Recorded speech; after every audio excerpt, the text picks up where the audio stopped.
പിടിപ്പുകേടുള്ള ഒരു സർക്കാർ ഉണ്ടായാൽ ആ സംസ്ഥാനത്തെ എന്നും അപകടങ്ങൾ തുടർക്കഥയാകും. അതിനുള്ള ഏറ്റവും വലിയ ഉദാഹരണമാണ് കഴിഞ്ഞ ദിവസം ഉണ്ടായ ഗുജറാത്ത് ഗെയിമിംഗ് സെന്റർ തീപിടുത്തം. ഇതായപ്പോൾ രാജ്കോട്ടിൽ TPR ഗെയിമിംഗ് സോണിലുണ്ടായ തീപിടുത്തത്തിന് സംസ്ഥാന സർക്കാരിനെ വിമർശിച്ചിരിക്കുകയാണ് ഗുജറാത്ത് ഹൈക്കോടതി. സംസ്ഥാനത്ത് ഇത്തരം സ്ഥാപനങ്ങൾ പ്രവർത്തിക്കുന്നത് സർക്കാർ കാണുന്നില്ല എന്നും ഗുജറാത്തിലെ BJP സർക്കാരിലുള്ള വിശ്വാസം നഷ്ടപ്പെട്ടതായും കോടതി പറഞ്ഞു. എന്തിന്റെ അടിസ്ഥാനത്തിലാണ് ഇത്തരം സ്ഥാപനങ്ങൾക്ക് സർട്ടിഫിക്കറ്റ് നൽകുന്നതെന്ന കോടതിയുടെ ചോദ്യത്തിന് തങ്ങളുടെ അറിവോടെയല്ല ഗെയിമിംഗ് സോൺ പ്രവർത്തിച്ചിരുന്നത് എന്നായിരുന്നു രാജ്കോട്ട് മുനിസിപ്പൽ കോർപ്പറേഷൻ ഉദ്യോഗസ്ഥരുടെ മറുപടി. ഇതോടെയാണ് കോടതി രൂക്ഷമായ ഭാഷയിൽ വിമർശനം ഉന്നയിച്ചത്. നിങ്ങൾ അന്ധരായോ അതോ നിങ്ങൾ ഉറങ്ങുകയാണോ? ഗുജറാത്തിലെ സർക്കാരിലും സർക്കാർ സ്ഥാപനങ്ങളിലുമുള്ള വിശ്വാസം കോടതിക്ക് നഷ്ടമായിരിക്കുന്നു എന്നാണ് കോടതി വ്യക്തമാക്കിയത്.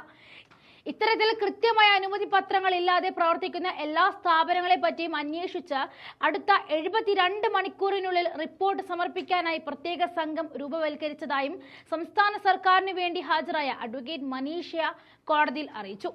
അതേസമയം നഗരത്തിൽ ഇത്തരത്തിലെ 34 ഗെയിമിംഗ് സോണുകളാണ് ഉള്ളതെന്നും അതിൽ ഷോപ്പിംഗ് മാളുകൾക്കുള്ളിൽ പ്രവർത്തിക്കുന്ന 3 ഗെയിമിംഗ് സോണുകൾ അഗ്നിസുരക്ഷാ വിഭാഗത്തിന്റെ അനുമതി പത്രം പോലും ഇല്ലാതെയാണ് പ്രവർത്തിക്കുന്നതെന്നും കോടതി ചൂണ്ടിക്കാട്ടി.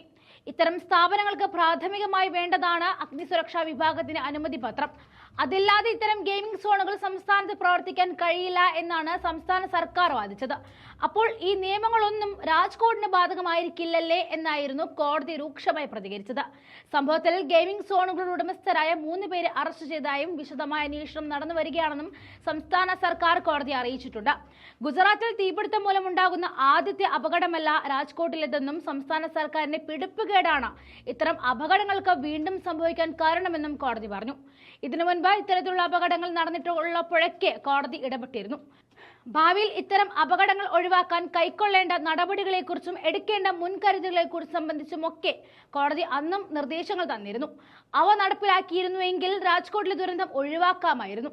സർക്കാരിന്റെയും സർക്കാർ സംവിധാനങ്ങളുടെയും പിടിപ്പുകേട് കാരണം ഗുജറാത്തിൽ മനുഷ്യർ മരിക്കേണ്ടി വരികയാണെന്നും കോടതി കൂട്ടിച്ചേർത്തു.